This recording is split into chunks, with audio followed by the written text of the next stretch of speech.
처음에 성령을 받고 사도들이 예루살렘 성전에서 예수 그리스도가 다시 사셨다라고, 예수님이 메시아라고 그들은 증거하였습니다. 그러자 종교 지도자들이 멈추라고 협박했습니다. 그럼에도 불구하고 사도들은 예수 그리스도가 다시 사셨음을 그들에게 선포하고 다시 설교하였습니다. 교회가 점점 커지자 교회 안에서도 문제가 생겼습니다. 그러나 교회는 더 좋은 시스템을 만들었고 7명의 헬라파 그리스도인들이 더 힘있게 복음을 전했습니다. 그 대표인 스데반은 헬라파 유대인들의 거짓 증인 때문에 공회에 잡혔습니다. 그런데 지난주에 그가 구약의 예를 들어서 하나님은 예루살렘 성전 안에 갇혀있는 분이 아니다. 사람의 손으로 지으신 이 세계 안에 갇혀있는 분이 아니다라고 설교하였습니다. 그리고 유대인들에게만이 하나님이 아니라 이방 사람들의 하나님이요, 이방 지방에서도 역사하시는 하나님이라고 그런 설교하였습니다. 그리고 살아있는 율법을 우리가 모두가 받았는데 너희들은 그것을 지키지도 않았다고 설교하였습니다. 어떻게 그렇죠? 거짓 증인을 내세웠잖아요. 율법에는 그렇게 하지 말라고 했는데 그들은 거짓으로 증인을 내세웠고 선한 의인을 죽인 일을 했습니다. 여러분, 예수님은 병든 자를 고쳐주셨죠? 귀신 들린 자를 치유하셨습니다. 가난한 자를 도와주셨습니다. 율법을 폐한 것이 아니라 완전히 율법을 세워 놓으셨습니다. 하나님의 말씀으로 사람을 죽인 것이 아니라 사람을 살리는 일을 했습니다.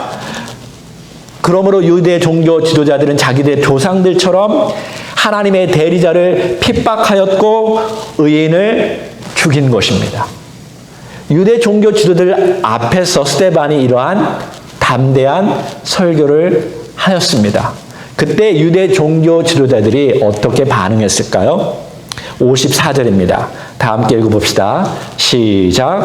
그들이 이 말을 듣고 마음에 찔려 그를 향하여 이를 갈거늘.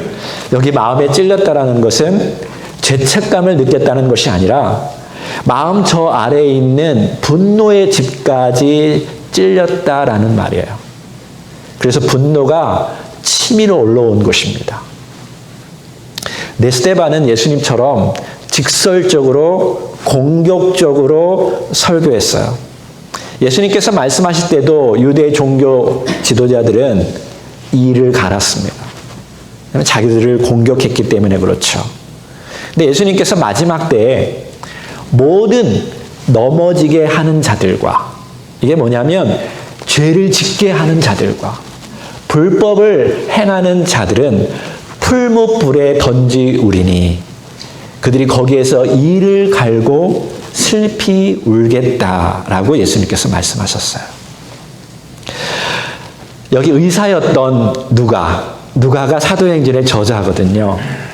그는 이를 가는 유대인들과 또 평온이 있는 스데반과 대조를 이루면서 글을 써가고 있습니다.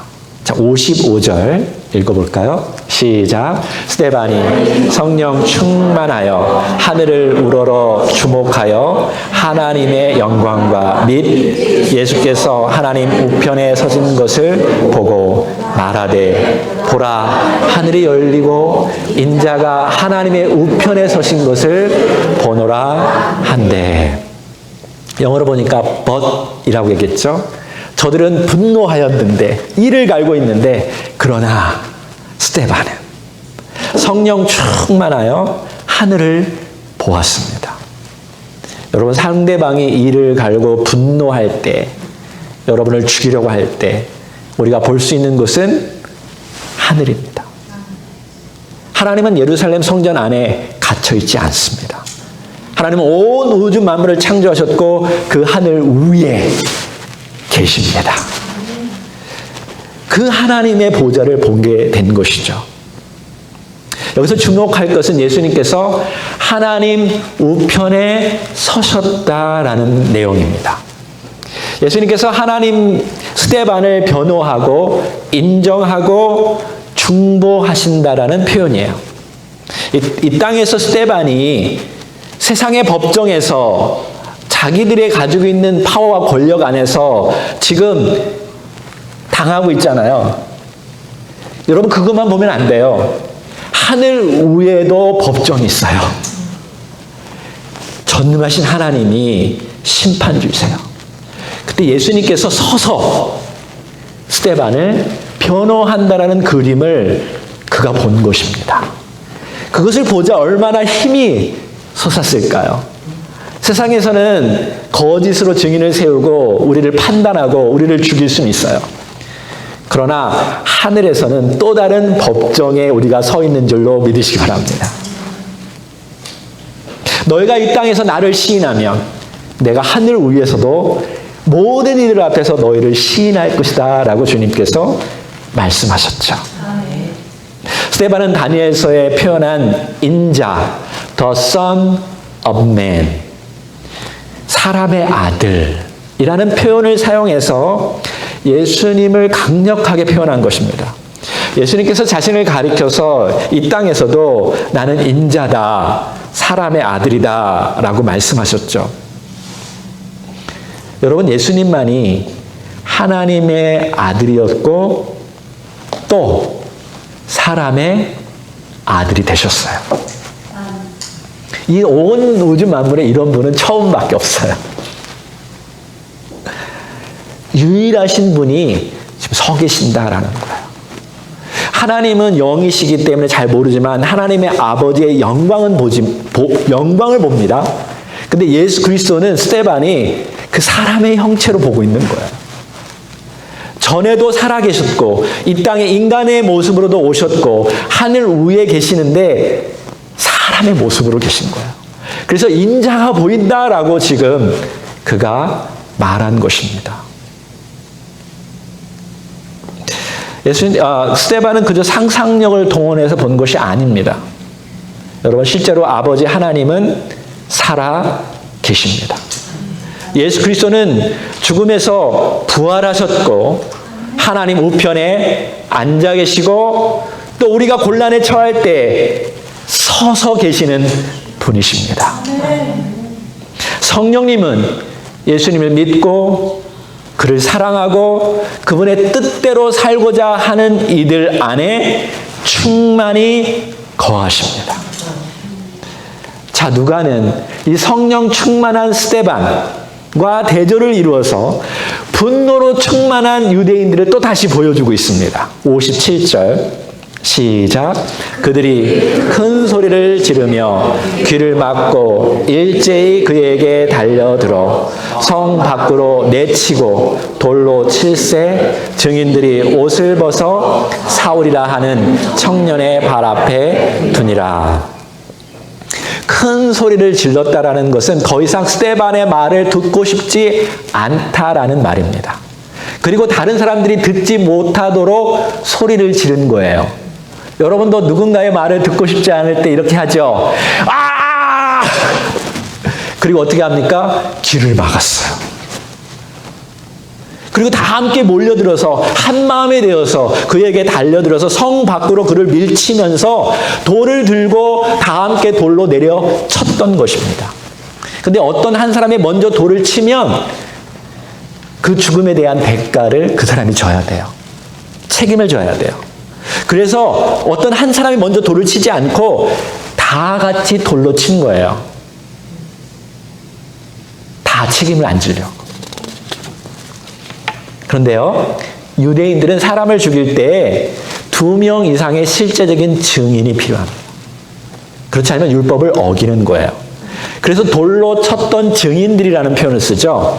돌로 쳤던 증인들은 자기의 옷을 벗어서 사울이라는 청년의 발 앞에 둔 것입니다.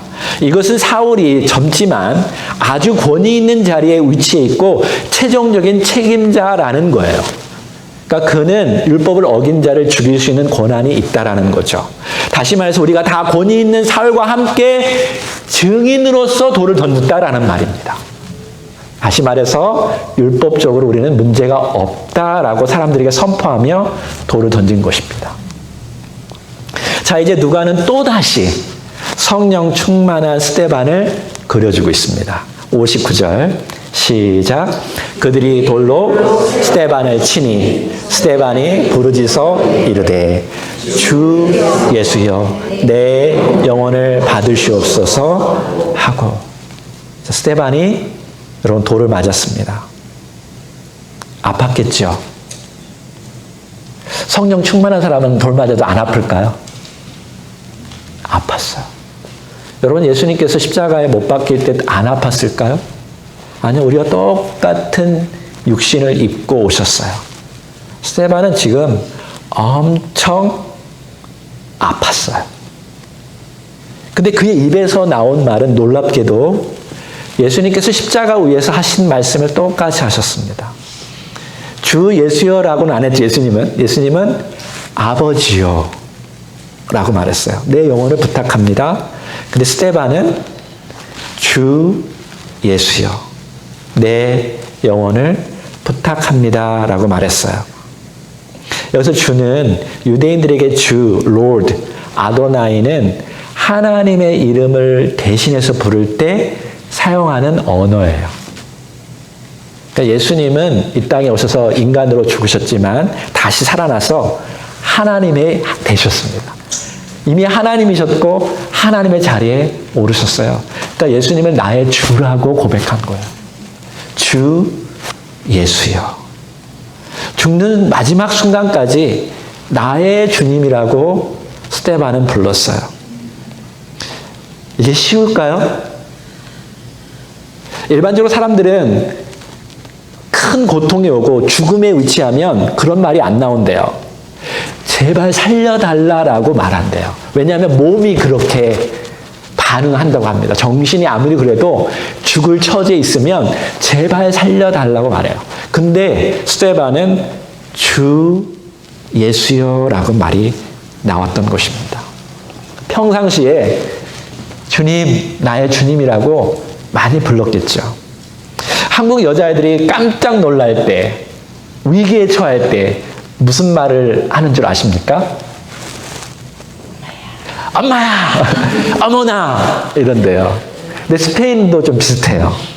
맘마미야! 이런데요. 근데 한국 남자들이 갑작스럽게 위기에 처하고 깜짝 놀랄 때 뭐라고 하는지 아십니까?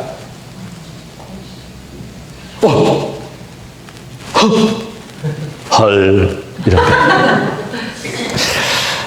우리 청소년 아이들은 정말 이해할 수 없습니다. 이렇게 갑작스럽게 엄마 아빠가 나오는 이유는요, 어렸을 때부터 위기에 처할 때, 힘들 때, 어려울 때 항상 엄마 아빠를 불렀기 때문에 그렇다고 합니다.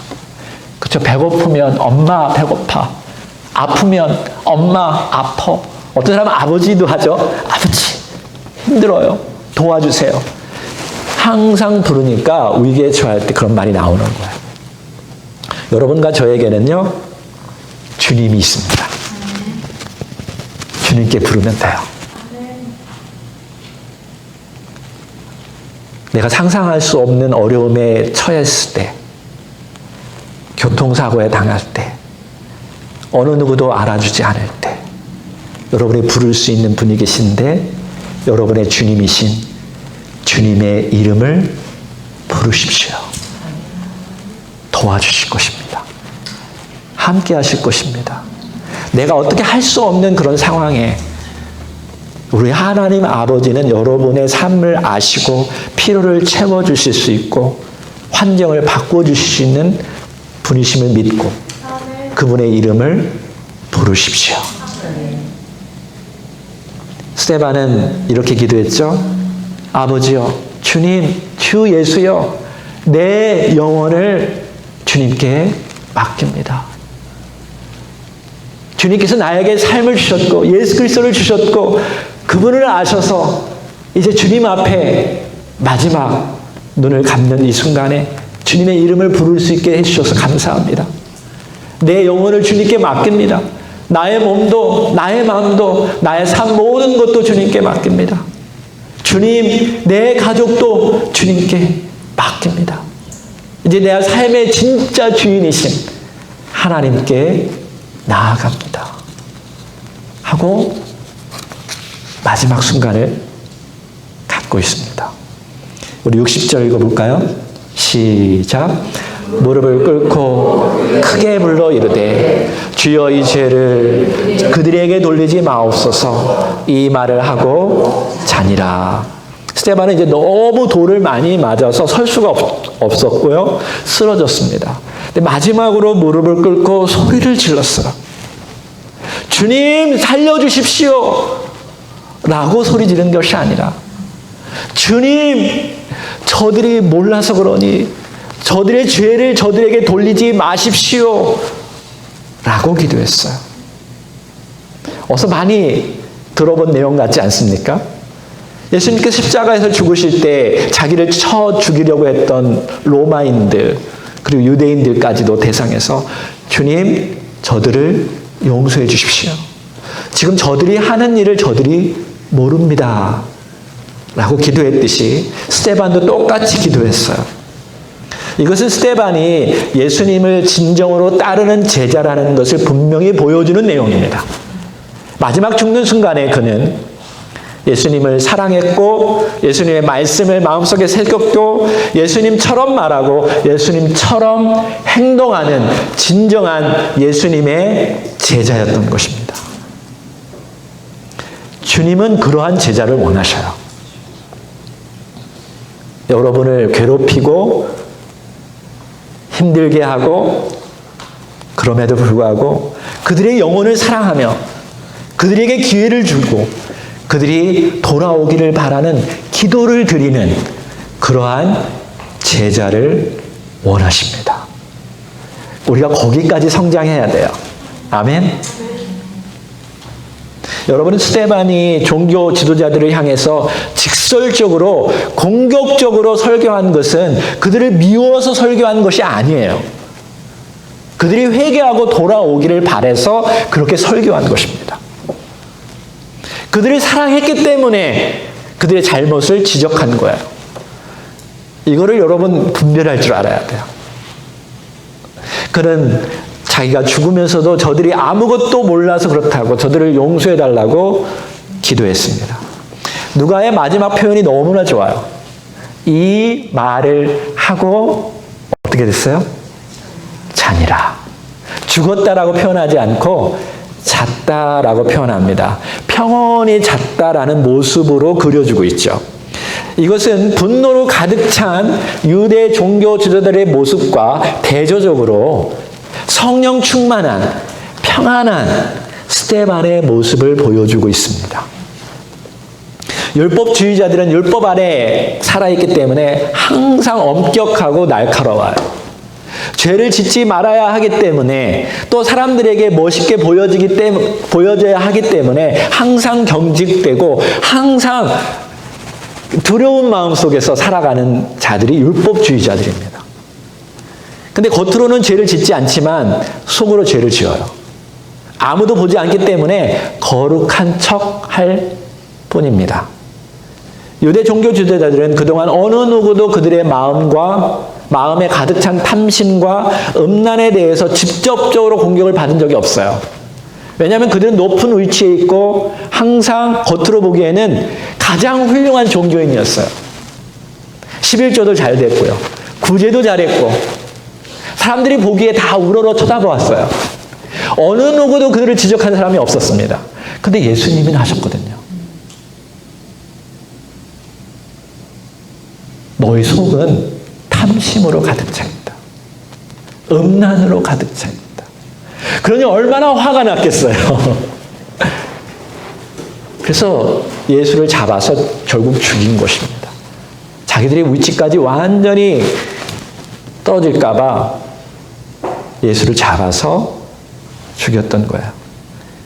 근데 거기서 끝나면 좋은데 다시 스데반이 나타나서 그들을 지적하는 것입니다.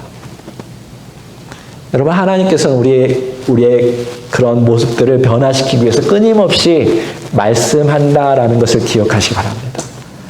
변해야 돼요. 그들은 자신들 안에 실체를 또다시 보게 되었습니다. 첫 번째로는 분노했죠. 두 번째로는 거짓 증인들을 세웠습니다. 세 번째로는 의로운 자를 죽이는 일까지 했어요. 그렇다면 그 반대 진짜 크리스찬들이 어떠해야 합니까? 그들은 은혜와 진리로 충만한 자들입니다. 우리는 또 누군가의 잘못을 지적합니다. 판단도 합니다. 판단하지 말라는 거 아니에요. 우리가 진리가 있으면 판단할 수밖에 없어요. 잘못은 지적할 수 있습니다. 그러나 상대방을 죽이기 위한 것이 목적이 아니라 살리기 위한 것입니다. 이것이 달라요. 크리스찬들은 또 진리만 있지 않고 은혜가 있습니다. 그래서 기다려주고 용서하고 기회를 줘요. 그래서 진짜 크리스찬들은 절대로 폭언하지 않아요. 그리고 폭력을 쓰지 않아요. 하나님은 이러한 크리스찬들을 만들어가기를 원하십니다. 이들은 절대로 원수를 갚지 않아요. 그리고 모든 심판을 하나님께 맡깁니다. 왜냐하면 그 영혼들을 사랑하기 때문에 그래요. 끝까지 돌아오기를 원하는 하나님의 마음을 알기 때문에 그래요. 이 땅의 삶이 전체가 아니라 영원히 산다라는 것을 알기 때문에 그렇습니다. 이들은 하나님을 정말로 신뢰합니다. 이것이 다릅니다. 저는 여러분을 다 볼 수 없어요. 그러나 하나님은, 우리를 창조하신 하나님, 우리의 마음까지도 아셔요. 마음이 순수하고 마음이 거룩하고 마음이 진실한, 그래야 진짜 사랑할 수 있어요. 하나님을 볼 수 있어야, 하나님을 느낄 수 있어야 그 사람이 진정 사랑할 수 있고 순수한 사랑을 할 수 있고 그 사랑이 행복한 사랑으로 이끌어갑니다. 숨기지 마십시오. 사울은 스데반의 죽음을 마땅히 여겼습니다. 그날부터 박해가 시작되었어요. 집집마다 들어가서 예수 믿는 사람들을 질질 끌어다가 감옥에 가두었었어요. 여러분, 기독교의 역사를 보면 끊임없이 세상의 기독교인들을 다 쳐서 죽입니다. 지금도 중동에는 그렇습니다. 북한 지역이요, 예수 이름 대면 그냥 죽습니다. 중국 지역이요, 예수 이름 들고 성경책 들고 복음 전할 수 없습니다. 왜 그럴까요? 영적으로 알기 때문에 그래요.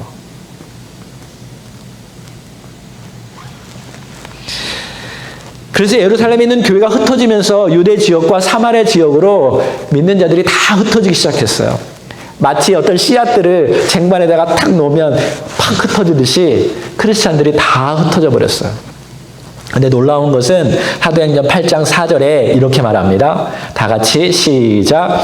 그 흩어진 사람들이 두루 다니며 복음의 말씀을 전할세. 이것이 사도행전에서 나오는 계속적인 패턴입니다. 핍박이 와서 다 흩어졌지만 복음의 말씀은 죽지 아니하고 계속 퍼져 나간다라는 거예요. 그래서 저도 이 복음을 받고 오늘 여러분에게 복음의 말씀을 증거하는 줄 믿습니다. 여러분도 이제 교회에 나가서 그 복음을 들고 누군가에게 복음을 전한다면 하나님의 역사는 그 역사 속에 들어가는 것입니다. 곧바로 또 다른 스데반이 나타난 거예요. 스데반은 죽었지만 또 다른 스데반, 빌립이 나옵니다. 기대하십시오. 다음 주에는 빌립 이야기가 나옵니다. 제가 마지막으로 이 부분을 언급한 것은 스데반과 빌립을 또 대조해서 생각해 보자라는 거예요. 스데반은 복음을 전하다가 죽었습니다. 사실은 좀 가볍게 전하고 죽지 않고 또 복음을 전할 수도 있었겠지요. 그러나 그런 두려워하지 아니하고 복음을 전했습니다. 그래서 죽었어요. 자기 이름처럼 승리의 면류관을 쓸 자격이 있는 사람이 되었죠. 할렐루야. 근데 빌립은 핍박이 오자 도망갔습니다. 흩어졌습니다. 어떻게 보면 스데반 입장에서 보면 이 나쁜 놈, 비겁한 놈, 도망갔어? 라고 말할 수도 있겠죠. 근데 재미있는 것은 빌립의 이름이 뜻이 있는데요. 말을 사랑하는 자예요. 이 말을 사랑하는 자가 아니라 horse, 말을 사랑하는 자입니다. 근데 빌립을 제가 보니까 이 내용을 알고 빌립을 보았는데요. 하나님께서 이리저리 빌립을 돌아다니게 하면서 복음을 전해요. 사마리아도 가고요. 저쪽 멀리 광야까지 가서 복음을 전하고요. 계속 그 내용이 나옵니다. 제가 이 말을 여러분에게 하는 것은 여러분 크리스찬 사이에서도 겉모습을 보고 판단하지 말라라는 거예요. 어떤 일은 복음을 전하다가 돌을 맞아 죽을 수 있어요. 여러분 하나님을 사랑해서 선교지 나가다가 선교를 하나도 못하고 그날 죽을 수도 있어요. 근데 그게 중요한 게 아니에요. 하나님은 그 마음의 중심을 보거든요. 그도 동일하게 사랑하시고 축복하셔요. 그러니까 겉으로 보여지는 것에 의해서 우리가 판단하면 안 된다라는 것입니다. 어떤 일은 핍박을 피해서 새로운 곳에 가서 복음을 전할 수 있어요. 그 나름대로 하나님께서 사용하십니다. 둘 다 성령 충만하지만 어떤 때는 하나님께서 기적과 이적을 베푸셔요. 그런데 어떤 때는 하나님이 베풀지 않습니다. 어떤 일은 피할 길을 열어주었지만 어떤 일은 그렇지 못할 때가 있어요. 근데 중요한 것은 스데반과 빌립은요. 기적과 이적에 관심이 없습니다. 자기가 죽고 사는 것은 다 하나님께 있기 때문에 그래요. 그들의 관심은 뭐였냐면 살아있는 복음, 예수 그리스도가 다시 부활하셨고 하나님이 되셨다라는 거예요. 예수 그리스도께서 우리를 죄를 위해서 죽으셨고 그를 믿으면 구원받고 새로운 생명을 얻어서 예수님처럼 변할 수 있다라는 그 복음을 전하는 곳에 있습니다. 그럴 때 하나님께서 그들을 축복하시고 그들을 통해서 일하시는 줄로 믿습니다. 하나님께서 우리에게 주어진 것은 어떤 우리를 통해서 뭔가 기적을 베풀고 우리가 뭔가 잘나서 하나님 높여지고 이거 아니에요. 네, 물론 우리가 잘해서 사람들에게 인정을 받고 칭찬받고 그러면서 하나님 믿는 사람들이 이렇게 됩니다 라고 얘기하면 좋겠죠. 연예인들처럼 말입니다. 근데 그렇지 않더라도 여러분 안에 예수 그리스도로 충만하고 한 사람이라도 예수 그리스도의 복음을 전한다면 하나님께서 기뻐하신다라는 것입니다. 그러므로 다른 사람들과 비교하지 마십시오. 베드로야, 너는 그저 나만 따라오면 돼. 나만 믿고 따라와. 요한이 어떻게 될까? 그의 미래가 어떻게 될까? 너가 걱정할 필요 없어. 너 하나님 아니잖아. 너는 너에게 주어진 인생만 살면 돼. 나만 바라보고 와야 돼. 사람마다 다 은사가 다르고 환경이 다르고 쓰임이 다 다릅니다. 교회도 마찬가지입니다. 다 그 교회마다 하나님께서 사용하시는 용도가 다 달라요. 그러니 이 교회 저 교회 비교하지 마세요. 주어진 교회, 주어진 나의 가정, 주어진 나의 환경에서 여러분이 하나님을 바라보면서 믿음으로 최선을 다하면 되는 거야. 어떤 이는 돌아온 탕자처럼 세상에서 방탕하다가 다이내믹하게 교회에 와서 신앙생활 하는 사람이 있어요. 근데 너무 부러워하지 마세요. 우리 아들이 그러더라고요. 지난번에 어디 이렇게 가서 이제 같이 가게 되었는데 어떤 친구가 전도사님인데 아주 방탕하게 살고요. 뭐 드러그도 하고 뭐 성적으로 문란하다가 예수님 믿고 돌아와서 막 하면서 간증을 하는데 오지가 막 쳐다보면서 감동을 하는 거예요. 그래서 제가 이런 말을 했어요. 둘째 아들의 인생이 있고 첫째 아들은 첫째 아들의 인생이 있는 거야. 그렇죠? 여러분 어떤 사람은 교회에서 이렇게 잘 자라온 사람들도 있어요. 그래서 다이내믹한 게 부러울 경우도 있어요. 큰 변화 없이 신앙생활 했기 때문에. 하나님을 잘 믿고 싶은 마음 다 열정 있는 거 알죠? 근데 그 나름대로 하나님께서 다 쓰셔요. 둘째 아들은 아마 은혜를 받아서 너무 기뻐서 막 전도도 하고 막 기도도 뜨겁게 하고 예배도 막 뜨겁게 부르면서 막 예배를 드릴 거예요. 근데 이 첫째 아들은 좀 싱겁잖아요. 은혜가 별로 없으니까 야, 너무 나대지 마. 야, 성경 공부나 하자. 뭐 이런 식으로 대화할 수도 있어요. 근데 첫째 아들이 변할 수 있을 때가 있어요. 언제일까요? 둘째 아들이 돌아올 때입니다. 갑자기 분노가 솟아오를 때. 누군가 비교하면서 아버지가 왜 나를 편애하지 할 때, 그때가 변화할 때예요. 근데 하나님 말씀하시죠. 아버지의 은혜를 배워야 할 때다. 그때 배우면 돼요. 그렇게 하나씩 배워나가면 첫째 아들은 첫째 아들 용도로 하나님이 사용하실 줄로 믿습니다. 둘째 아들은 또 둘째 아들로 하나님이 사용하실 거예요. 근데 방탕하다가요, 은혜를 맛본 다음에 둘째 아들은 어떻게 해야 할까요? 겸손히 그 은혜를 나누고 아버지의 충만한 진리 가운데 서도록 노력해야 돼요. 그리스도의 진리 안에 충만히 거하지 않으면 또 넘어질 수 있어요. 한 번 집에서 나간 경험이 있죠? 또 나가기 쉽습니다. 저는 그걸 너무 많이 봤어요. 정말 하나님이 뜨겁게 경험하고 뜨겁게 신앙생활하다가 갑자기 푹 식어가지고 어려움을 겪는 사람도 저는 종종 봅니다. 그러니까 우리 모두는 은혜도 충만해야 합니다. 또 진리도 충만해야 돼요. 어느 하나만 충만하면서는 안 돼요. 진리도 충만하게 가지고 있고 또 은혜도 충만히 가지고 있어서 예수님처럼 은혜와 진리가 충만한 그리스도인이 되기를 주의 이름으로 여러분을 축복합니다. 이제는 판단하고 정죄하는 것에서 멈추십시오.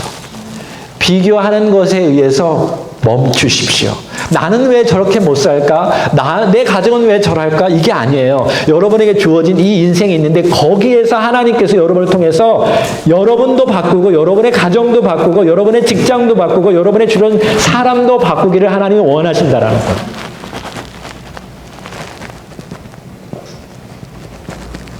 누가 합니까? 스데반을 통해서 하나님이 놀라운 역사를 하실지. 스데반은 돌 맞아 지금 죽었어요.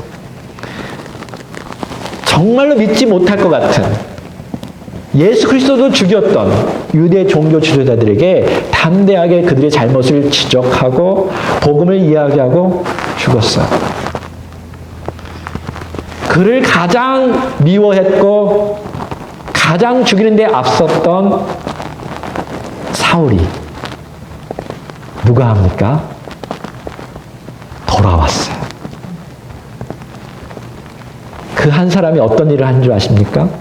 사도행전 반 이상을 썼어요. 크리스찬 기독교의 비밀을 다 보여주고 하나님의 비밀을 다 보여주고 이방 전도의 모든 길을 확확 열어놓는 그 일을 행했어요. 여러분, 나에게 주어진 인생이 요만큼밖에 안 된다고요? 나는 별로 하나님 앞에 쓰임받지 못할 거라고 생각하시나요? 아니요. 여러분 한 사람이 어떤 한 사람을 향해서 복음을 전했다면 그 사람이 사울, 바알고 같은 사람이 될지 어떻게 합니까? 그러므로 절대 포기하지 마십시오. 절대로 포기하지 마십시오. 그를 놓고 기도하십시오. 하나님께서 또 압니까? 그를 통해서 놀라운 일을 행하실지. 여러분 자녀를 놓고 절대로 포기하지 마십시오. 여러분 아직도 믿지 않고 여러분을 괴롭히고 또 문제 있는 분들이 있습니까? 절대 포기하지 마십시오. 주님께 맡기고 기도하십시오. 하나님께서 역사하신 줄 믿습니다. 기도합시다.